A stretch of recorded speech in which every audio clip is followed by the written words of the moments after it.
یہ بھی ایک کمپلین ہے کہ جی مدر انصاف نہیں کرتی ہیں، کچھ بچوں کی طرف رجحان زیادہ ہے. یہ ایک ریالٹی ہے فائزہ جی کہ بہت سی مائیں ایسی ہیں کہ جو کچھ بچوں کو زیادہ یعنی انہیں اچھے لگتے ہیں. اس کی ریزن کوئی بھی ہو سکتی ہے، کسی کی بیوٹی، کسی کا مال، یا کسی کے ساتھ قدرتی طور پر ایسوسیشن ایسی، بعض اوقات ایسوسیشن ایسی ہو جاتی ہے. لیکن اللہ سبحانہ تعالیٰ کے آگے ماں جواب دہ ہے، باپ بھی جواب دہ ہے. اپنے بچوں کے درمیان انصاف کرنا بہت ضروری ہے. دیکھیں رسول اللہ صلی اللہ علیہ وسلم کے پاس حضرت نعمان بن بشیر آئے تھے.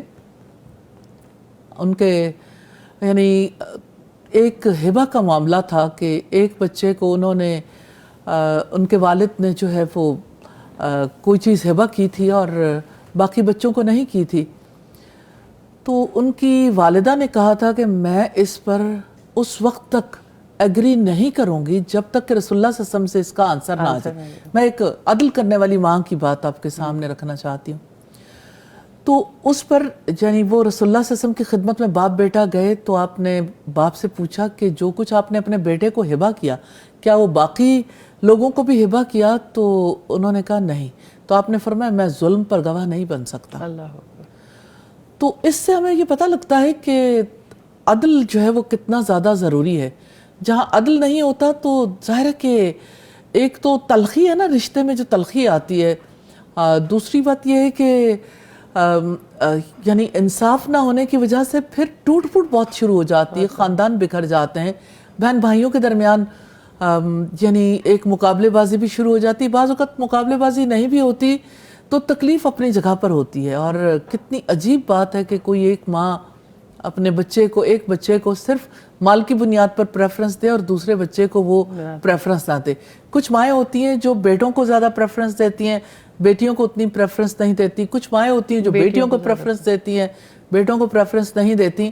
تو اسی وجہ سے میں نے ابتدا میں کہا تھا کہ یہ اس رشتے میں ٹھیک ہے محبت شفقت اپنی جگہ پہ، آنیسٹی بھی ضروری ہے اور عدل بہت ضروری ہے. اور وہی والی بات سمجھ آتی ہے کہ جب اللہ سے آپ کا تعلق نہیں ہوتا تو آپ اپنے آپ کو اللہ تعالیٰ کے ہاں جواب دینی سمجھتے ہیں، تو پھر آپ رشتوں میں انصاف بھی نہیں کر پاتے. دوسری بات میں یہی کہنا چاہتی ہوں کہ اصل بات یہ ہے کہ جب دین کی سمجھ نہیں ہوتی، رسپانسبلٹی کا وہ احساس نہیں ہوتا، وہ شعور نہیں ہوتا، تو انسان اپنے آپ کو اکاؤنٹیبل نہیں سمجھتا، جو جی چاہتا فیصلے کرتا ہے. اسے یہ خیال نہیں آتا کہ اس بارے میں اللہ سبحانہ تعالیٰ نے جب مجھے کٹہرے میں کھڑا کیا تو میں کیا آنسر کروں. تو اب اس کا حل جو ہے وہ سولوشن کیا ہے؟ میں نہیں سمجھتی کہ بیٹا آپ نے جو بات کہی ہم اتنی بات کر کے تو یہ سوچیں کہ ہماری طرف سے آپ کے لیے جواب ہو گیا. بات یہ ہے کہ ماں کو ایجوکیٹ کرنے کی سب سے زیادہ ضرورت ہے، وہ کسی بھی عمر میں ہو. اور اب آپ دیکھیں کہ آپ کی اس بات کے بعد اس کی ضرورت اور زیادہ ابھری ہے کہ عمر کا کوئی بھی حصہ ہو لیکن بہرحال علم ہی کی وجہ سے تبدیلی آتی ہے. اور نیچرلی اس ایج کو پہنچ کے اگر کوئی ناانصافی کے مقام پر کھڑا رہ سکتا ہے تو دوسری طرف ہم یہ دیکھتے ہیں کہ اسے ناانصافی سے ہٹانے کے لیے بھی علم دینے کی بھی ضرورت ہے اور خاندان سے بھی ایسے لوگوں کو ڈالنے کی ضرورت ہے اور کوئی نہ کوئی انہیں سمجھائے اس بارے میں.